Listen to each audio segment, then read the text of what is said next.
Hello everyone, welcome back on this channel. आज की इस वीडियो में हम लोग एसक्यूएल के एक इंटरव्यू क्वेश्चन को सॉल्व करेंगे, जो कि एक बहुत ही फेमस क्वेश्चन है। अभी आप स्क्रीन के ऊपर देख सकते हो, जो कि है count all versus count column name. इसके डिफरेंस को समझेंगे। ये जो है बहुत सारे जो है इवन टेन्योर्ड मेंबर्स जो 1 साल 2 साल के जो एक्सपीरियंस बंदे होते हैं, उनसे ये सवाल जो पूछा जाता है इंटरव्यू में, ठीक है। तो इसको हम लोग समझेंगे किस तरह से ये काम करता है और क्या डिफरेंस है दोनों में, ठीक है। So let's start the video. तो देखो, लर्निंग ऑब्जेक्टिव क्या है इस वीडियो का। तो पहला तो ये कि हम लोग जो डिफरेंस समझेंगे कि काउंट ऑल, जहाँ पर हम लोग काउंट मतलब कि सारे रोज़ को करते हैं, जहाँ पर हम लोग जो स्टार वगैरह यूज़ करते हैं, ठीक है। काउंट ऑल और काउंट कॉलम नेम, मतलब कि काउंट के साथ किसी कॉलम नेम का जब नाम रखते हैं तो दोनों में डिफरेंस क्या होता है, ठीक है।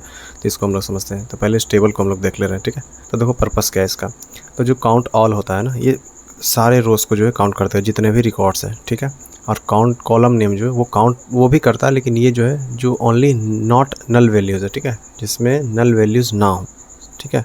उन नल वैल्यूज़ को जो ये काउंट करता है। तो ये इसका जो पर्पस है। अब नल वैल्यूज़ में दोनों किस तरह से काम करते हैं ये देख लेते हैं। जो काउंट ऑल है ये जो है इंक्लूड कर देता है रोज़ को, ठीक है, इवन इफ़ कॉलम्स कंटेन नल, ठीक है। तो नल वैल्यूज़ को जो है काउंट ऑल कुछ इस तरह से ट्रीट करता है, और काउंट कॉलम नेम जो है वो इग्नोर करता है, ठीक है। और इसका यूज केस जो है वो क्या है। तो यूज केस ये है कि ये जो टोटल रिकॉर्ड्स को काउंट करता है, सेम चीज़ को थोड़ा सा बताया गया है, मतलब यूज केस के इस रिकॉर्ड में, ठीक है, यूज केस के इस रो में। और ये जो है count records with actual data, जो एक्चुअल डेटा होता है उन्हीं को काउंट करता है, नल को नहीं काम करता है, नल को काउंट नहीं करता है। रिजल्ट जो है, रिजल्ट क्या आता है दोनों का, ये जो टोटल नंबर ऑफ रोज जो इसको रिटर्न कर देता है, और ये जो है मतलब कि ये भी रिटर्न ही करता है, लेकिन ये जो है नल वैल्यू जो है उसको रिटर्न करता है, ठीक है। अभी मैं आपको नीचे दिखा रहा हूँ, एक एग्जांपल टेबल मैंने लिया है। अब इस टेबल में देखो दो चीज़ें, एक तो है आईडी, दूसरा है नेम। अब नेम के अंदर देखो 3 जगह जो है नल वैल्यूज़ है, एक ये, दूसरा ये, 3 जगह नहीं 2 जगह, ठीक है। लेकिन यहाँ पर आप देख लो आईडी में, जो आईडी में कहीं पर भी आपको नल वैल्यूज़ नहीं दिखाई देगा, हर जगह रिकॉर्ड जो प्रॉपर तरीके से, ठीक है। अब जैसे कि क्वेरी रिजल्ट क्या आएगा, जैसे मैं select count all from employees करता हूँ तो 5 दे देगा, ठीक है। ये आप देख लो कि यहाँ पर ये जो है नल को भी काउंट कर ले, लेकिन मान के चलो काउंट के साथ मैं नेम वाला कॉलम, ये वाला कॉलम जो है, इस कॉलम को अगर मैं सिलेक्ट करता हूँ तो ये जो है 3 देगा। क्यों? क्योंकि इसने जो है नल वैल्यूज़ को इग्नोर कर दिया।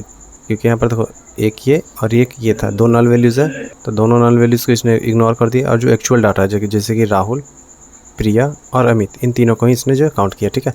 अब इसको मैं अभी आपको वर्क बेंच में भी दिखाऊंगा किस तरह से ये काम करता है। अब यहाँ पर इसको मतलब सिंपली याद कर लेना कि काउंट ऑल जो है ये सारे रोज़ को काउंट करता है, और काउंट कॉलम नेम जो है ये काउंट जो है करता है सिर्फ और सिर्फ नल वैल्यूज़ को, ठीक है। अब मैं आपको जो है, मैं इसको वर्क बेंच में आपको रीडायरेक्ट कर रहा हूँ, वहाँ पे आपको दिखाता हूँ कि किस तरह से काम करता है, ठीक है।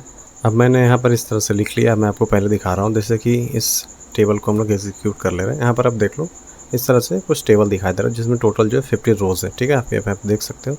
अगर मैं इसमें काउंट ऑल करता हूँ, ठीक है, मैं दिखा दे रहा हूँ काउंट ऑल, तो ये जो है आप देख सकते हो, मतलब कि पूरा जो 50 यहाँ पर इसने काउंट कर दिया, ठीक है। यहाँ पर आप देख लो 50। लेकिन यहाँ पर काउंट के अंदर अगर मैं नेम देता हूँ, ठीक है, जो कि मैंने बताया था कॉलम नेम, अगर इसमें एक नेम रख रहा हूँ जो कि एक कॉलम का नाम था, उसको एग्जीक्यूट करता हूँ तो 49 आ रहा है। क्यों? तो यहाँ मैं आपको दिखा दे रहा हूँ जो एक्चुअल टेबल है। यहाँ पर एक ऐसा डेटा है, एक ऐसा रिकॉर्ड है जहाँ पर वैल्यू जो है नल है। नेम वाला टेबल है, यहाँ पर देख लो रो 30 जो है, ठीक है। इसमें आप देख सकते हो नेम वाले टेबल में, नेम वाले कॉलम में यहाँ पर जो रिकॉर्ड है, जो रो है, ये जो नल है, इसलिए जो है इसको काउंट नहीं कर रहा, ठीक है। तो आपको समझ में आ गया कि दोनों में डिफरेंस क्या है, कि जो काउंट ऑल है वो सारे रिकॉर्ड्स को काउंट करता है, और काउंट जो कॉलम नेम है वो जो है नल वैल्यूज़ को इग्नोर करता है और एक्चुअल डेटा को काउंट करके आपके सामने प्रेजेंट करता है, ठीक है। सो आई होप कि आपको समझ में आ गया हो। इफ़ यू हैव डाउट और something, please let me know in the comment section. Thank you so much for your time. Have a good day.